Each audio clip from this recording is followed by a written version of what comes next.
Hello, my name is Katie Groves, and this is part 13 in my series on deprogramming from trauma-based mind control. If you haven't done so already, I ask that you please watch the first two parts of this series, linked in the description below, as they provide safety measures and disclaimers about watching these videos. This video is a continuation in my series within a series about mindfulness. Specifically about exercises for engaging young parts in connecting to the present moment. So I've talked a lot about engaging parts in mindfulness and exercises designed to bring mindfulness about, but I haven't spoken about how to work with really young parts yet. Now, a lot of these tools can be used for pretty much any part that is verbal, or even in the case of breathing, pre-verbal.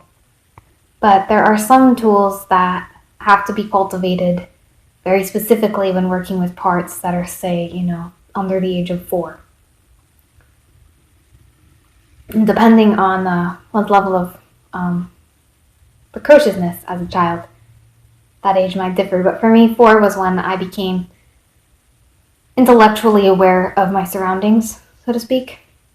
When I became, I would say, pretty well versed in the use of the English language, and so that's when I became able to engage with adults in adult conversation. And so I'm able to engage with 4-year-old parts of me in rather intellectual and adult ways in my deprogramming process. But prior to that age, I have to use different tools. So I'm working with parts under the age of 4. I have to be very careful because I'm a very verbal person. And I'm very intellectual and very analytical, and I wouldn't say I'm the best with little kids. I certainly have playful young parts, but adult parts that can play, that's been harder to cultivate in my healing process. So I've focused less on play and more on comfort, more on recognizing how deeply traumatized and wounded these young children are. I'm talking about child parts of me that were fragmented during Monarch mind control. And the level of fragmentation that I experienced during that time was extreme. I received a picture early in my healing in a set of photographs of programming sessions that I endured from a programmer to intimidate me. I received a picture that was a system map that I made out of stuffed animals of my own dissociative systems at the age of 2 that were fully polyfragmented, multi-tiered with cluster groups. So I'm talking about parts that are very broken. And I've found that oftentimes those parts panic very deeply when I try to reach out to them. And I have to approach them slowly. Oftentimes these parts have been kept in isolation. They've been kept in states of terror, states that are pretty impossible to describe. For me, what Monarch mind control does to children developmentally, the toddlers, the infants, it's obscene to the highest degree. So these parts, they can't begin to communicate what they've been through normal means.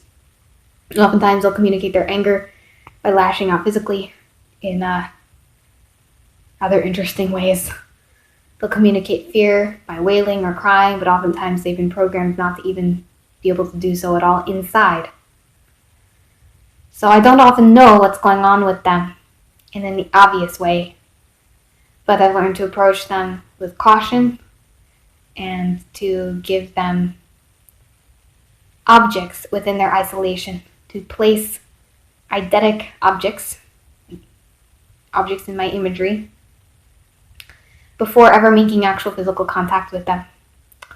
So instead of bringing these parts out like I can do so with older parts, with adult parts, and having them, engage with the physical world, run hot water on their hands or squeeze a stress ball or something like that, I have to do that sort of thing with them inside. I can't just bring them into body consciousness. I can't just connect those parts to the breath, make them, oftentimes make them conscious of anything that's going on physically or externally, or even internally, but just introduce one tiny little thing at a time. So if I determine from talking to this, child parts programmers who are now on my side, because that's what typically has to happen. It has to happen for me to deprogram a small child part, is I have to make contact with their older programmers inside and have those parts be willing to deprogram. And then those parts can give me the information about the child's trauma, how that child part was created. So that'll help me to learn their triggers and help me to learn what I can place inside their isolation chamber and what I can't. So upon learning what I can and can't put inside their chamber, I may give them a stuffed animal, a blanket. It may not be a physical object, it may be a feeling. I may take a little dropper and drop a sensation of calm, basically drugging the child into their room, and I'll see this powdery mist accumulate around the child, kind of a shimmering glow, and the child will feel a sense of well-being. And I can't do that all at once because that will overwhelm the child. I can't give them a large dose of this. I would do this very, very slowly. And after a while, that child may start to get up off the ground or out of bed or however they're restrained. They may start to move around. And it's assuming that the abuse that this part of me has been experiencing in the mind control has been neutralized through deprogramming. And that this child is in a safe place, so to speak, but they just don't have access to everything they need to connect with us, the adult parts, and to become integrated in one. So to not overwhelm them, introducing very slowly things that will help them to connect after making this place that they're held in safer. One thing, aspects of healing from mind control is understanding Stockholm Syndrome. These small children have trauma bonds, and they've trauma bonded with their situation, with their environment inside. And so simply removing them from their cold cell could make them insane.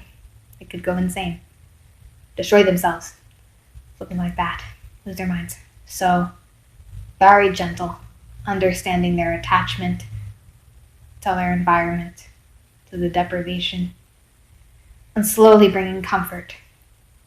One of the phrases used in Monarch Mind Control is abolishing all comforts. They do this to infants. They put an infant in a cold room, dark typically, or with blazing bright lights. Make everything painful. No one holds them, and they're starved. Things are done to make it even more painful. But the level of neglect is extreme. So understanding where these parts come from, and like someone who's been in solitary confinement may need to be very systematically, slowly released into the light, or else their skin will burn. Just like that, these parts must be dealt with slowly and carefully.